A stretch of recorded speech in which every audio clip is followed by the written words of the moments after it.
So, ayun ma'am, pag-usapan natin yung paano nyo po inaalagaan yung hair ninyo. So, normally ma'am, ikwento mo lang, paano nyo inaalagaan yung buhok nyo? Ay, di ba, shampoo ko syempre. Kasi naubos na yung product na galing sa inyo. Fora. Okay. So, bumili na lang ako sa supermarket. Tuwing weekends lang, pag mag-church ako, pinaplansya ko. Ayun. Ayun yung kailangan nating Sabado at Linggo. Oo.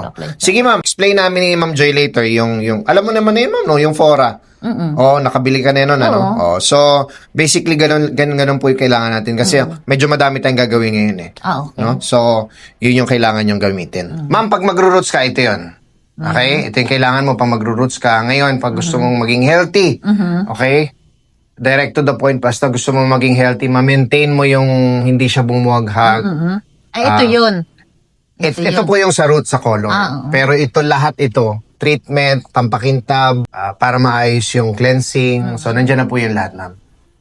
Okay? Ay, ano naman to? Ito naman, ma'am, yung pampakintab. Yan. Ito yung oil, treatment. Parang oil siya. Yes. Ito yung treatment. This is moisturizer. And then, these are the shampoo and conditioner. Yan. Di ba ito yung pagkakatapos inilalagay? Ito. Yan. Tama po yun, ma'am. Tama. So, yun lang yun, ma'am. Lahat naman po yan, meron yung parang instruction sa likod. So, sundan nyo lang yan. Thank you po.